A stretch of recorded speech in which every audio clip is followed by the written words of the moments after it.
Hello and welcome to today's edition of the Listening Lounge. My name is Nick Day and I'm CEO of JGA Recruitment Group, and we're specialist payroll and HR recruiters. Now, they say the quieter we are, the more we hear, and that listening is the secret to discovering the greatest of stories. So sit back, relax, and enjoy today's fantastic guest. Today on this show, I'm joined by Sharath Jeevan, who is a world-leading expert on intrinsic leadership and motivation. He's also the founder and executive chairman of Intrinsic Labs, where he supports organizations and leaders all around the globe to solve deep motivational challenges. Let's start with a pertinent question, then, really. How do we keep our teams motivated in this new work age?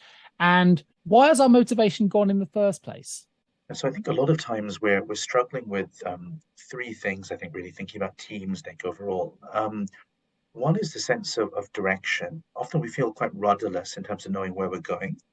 Now, that may be for the leader of the team or organization, we might feel quite stressed out about it, not able to articulate a very clear direction for where we want to go.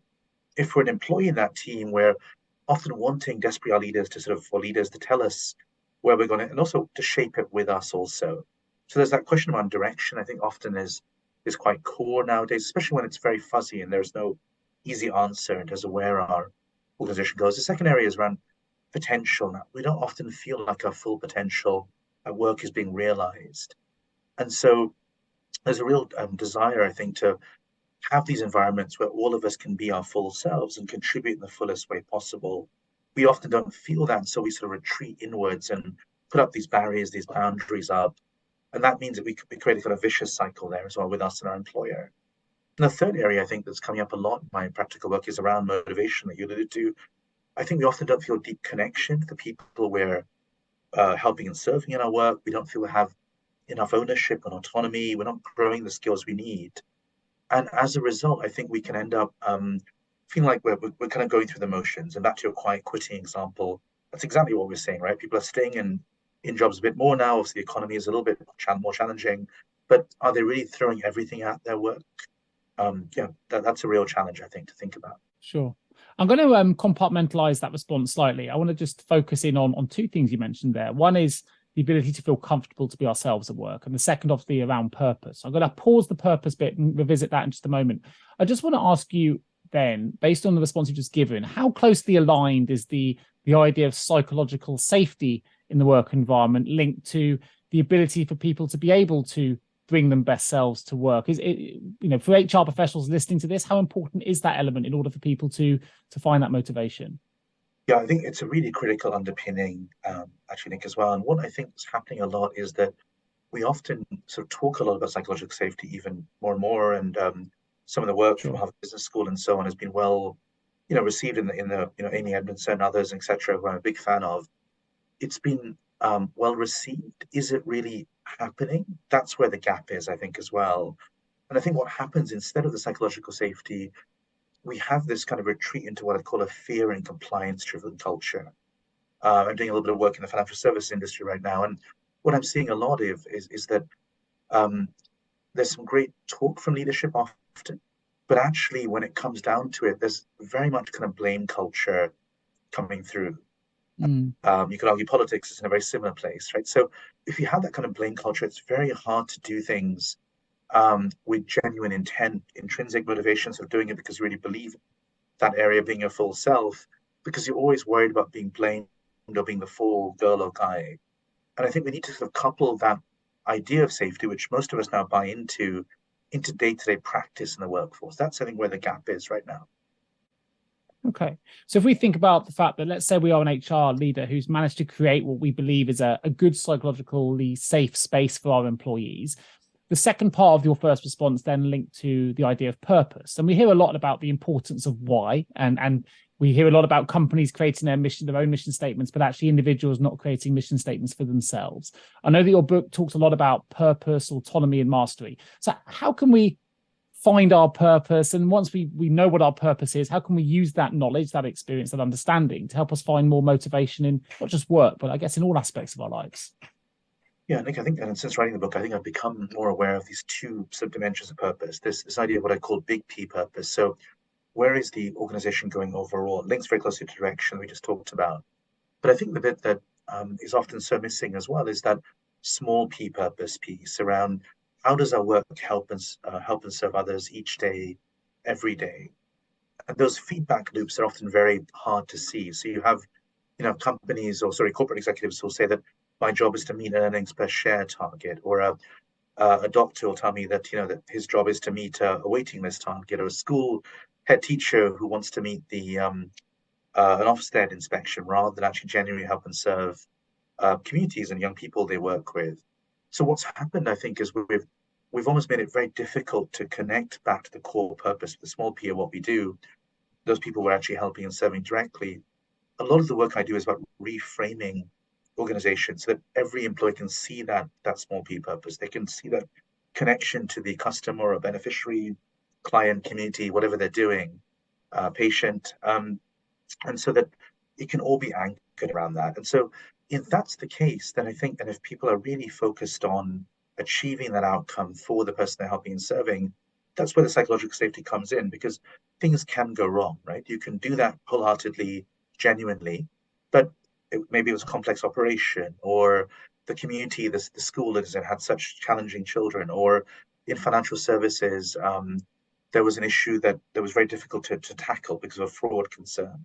So all of these kinds of ideas. But I think if people can feel that if they are really doing the right thing for the customer, they will be protected, kept safe, back to the idea of safety, they will flourish, they will throw everything at it. It's when they do something and the outcome isn't quite what anyone expected, that blame culture can very, very quickly undermine that sense of safety and purpose. And so you kind of accelerate that fear and compliance driven phenomenon even more.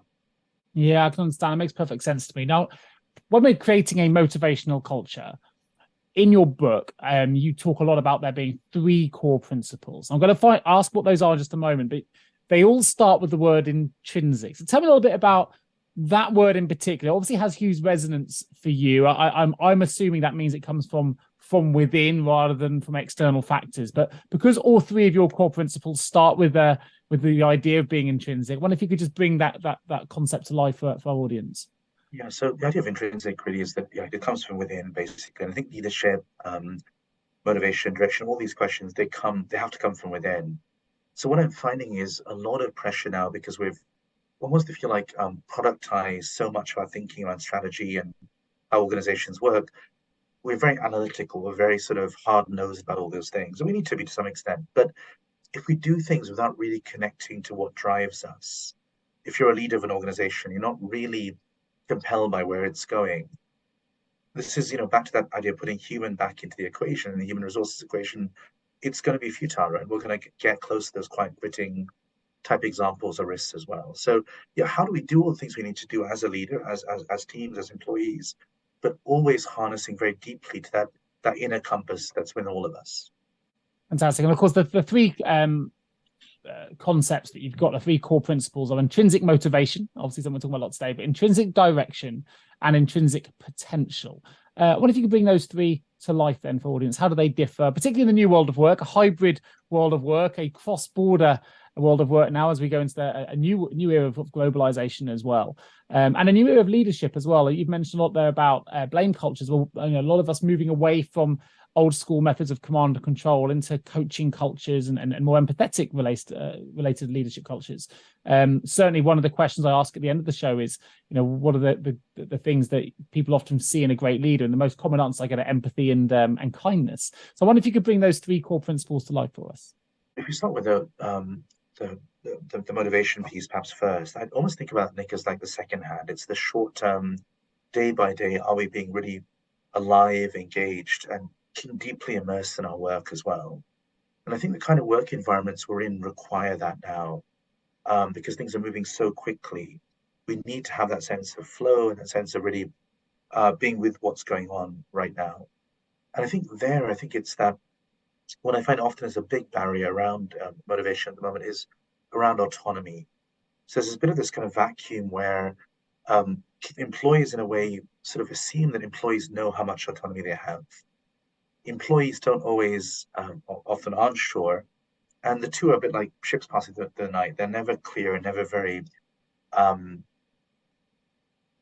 there's never really a clear sort of agreement on what that looks like within a particular context of a team or organization. And we have that vacuum of leadership that happens because everyone says, okay, it's the boss's role to tell us what to do. And the complexity of work today means that no single boss or set of bosses can do that. All of us have got to start to lead.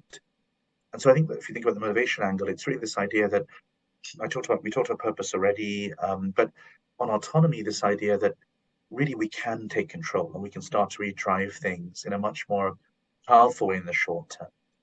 So I think tapping into ourselves and our own inner compass, that's probably the most powerful way of thinking about the intrinsic motivation piece. On the intrinsic direction piece, the idea there, that's kind of almost the opposite extreme, the hour hand. Where are we going long term? Again, if we're an individual employee in a company, let's say, we have a really important role to shape that direction with our leaders.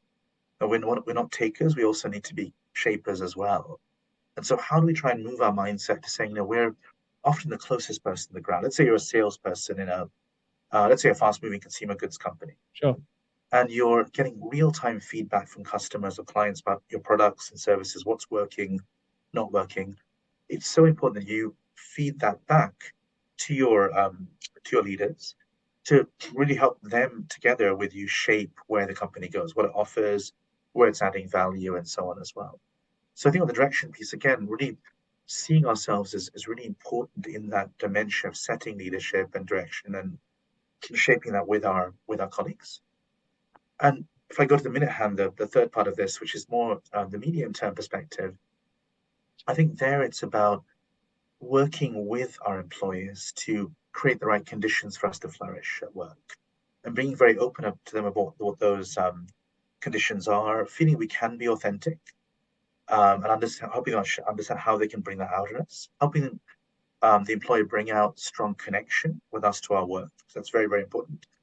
But also almost allowing our managers to hold up the bar on excellence. What I've seen after the pandemic has been a little bit of nervousness by leaders to sort of hold high quality standards. They're afraid of being too dictatorial, afraid of being too harsh. They shouldn't be dictatorial or harsh, to be clear.